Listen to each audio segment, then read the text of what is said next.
Student, object oriented programming C plus plus का ये जो टॉपिक है, this is related to the passing object in a function and return and object. जैसे हम variable को पास करते हैं वैसे ही यहाँ पर हम एज ए ऑब्जेक्ट पास कर रहे हैं। तो हम क्या कंसिडर करके चल रहे हैं कि हमारे पास कोई एक क्लास है रेक्टेंगल, उसके वेरिएबल है लेंथ एंड ब्रेड्थ, और लेंथ और ब्रेड्थ को इनपुट करने के लिए गेट एक फंक्शन है और इन्हीं वैल्यू को डिस्प्ले करने के लिए डिस्प्ले एक फंक्शन है। तो क्लास रेक्ट के हमारे पास कितने मेंबर्स हैं? 4 मेंबर्स हैं, 2 वेरिएबल्स हैं, 2 फंक्शंस हैं।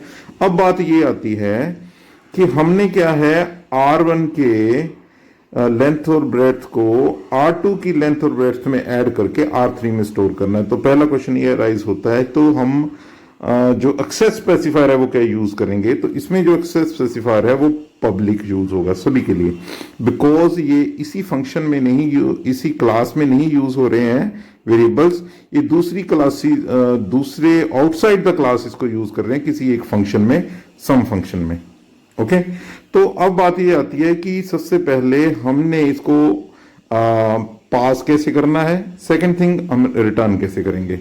तो कोडिंग पे थोड़ा सा कंसंट्रेट करें तो क्या हम पाएंगे कि यदि हम पासिंग ऑफ ऑब्जेक्ट की बात करते हैं तो ये देखिए रेक्ट एक क्लास है, उसके 3 ऑब्जेक्ट डिक्लेयर किए हैं, R1, R2, R3।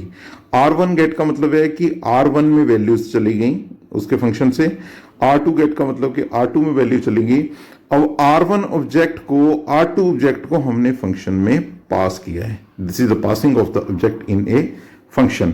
और ऑब्वियसली ये रिटर्न कर रहा है तो इसकी रिटर्न टाइप क्या है? रेक्टेंगल है। अब देखिए आप कि कोई भी फंक्शन वैल्यूज को रिटर्न कैसे करता है, तो उसमें आप ये देखेंगे यहां पर कि यदि हमारे फंक्शंस, कोई भी फंक्शन है वो रिटर्न करता है, तो रिटर्न करने के लिए हमारे पास रिटर्न टाइप भी उसके अकॉर्डिंग होनी चाहिए। तो यहां पे देखिए गया है, हम यदि रिटर्न करना चाहते हैं तो रिटर्न टाइप भी क्या हमारी रेक्ट है, और ये फंक्शन का नाम है, ये एक आर्गुमेंट रिसीव हुआ, ये दूसरा आर्गुमेंट रिसीव हुआ, दोनों ऑब्जेक्ट हैं। किसके ऑब्जेक्ट हैं? किस क्लास के हैं?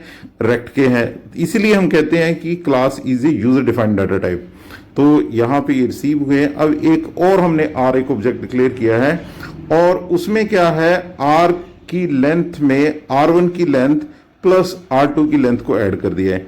सेम हमने ब्रेड्थ के लिए किया है, और रिटर्न क्या किया है? यहां पर R को रिटर्न किया, फंक्शन को रिटर्न किया है।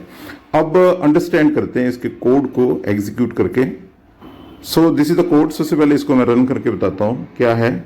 मैं इसको रन किया,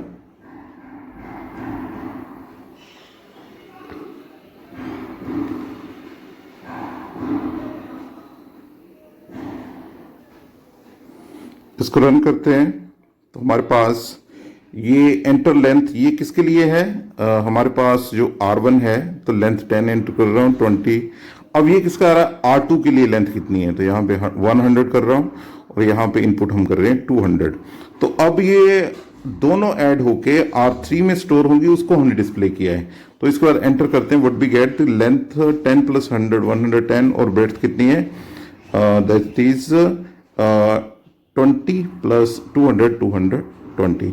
अब इस कोड को देखते हैं आप, तो क्या है, तो ऑब्वियसली जो ऑलरेडी हमने डिस्कस किया है कि हमारे पास क्या है कि ये पब्लिक मेंबर्स, 2 हमारे पास यहां पे वेरिएबल्स पब्लिक हैं, और ये गेट में सिंपल ये है कि आपने कीबोर्ड से इनपुट करना वैल्यू, और डिस्प्ले के लिए हमने इसी के मेंबर्स जो वेरिएबल्स हैं उनको डिस्प्ले किया है। अब मोस्ट इंपोर्टेंट थिंग यहां पे ये आते हैं कि हमारे पास अभी क्या है, ये ऐड फंक्शन है। तो ऐड फंक्शन में देखिए वही R1 R2 ऐसे उसको किया, उसको रिटर्न कर दिया, और हमारे पास क्या है कि जो वॉइड फंक्शन है वो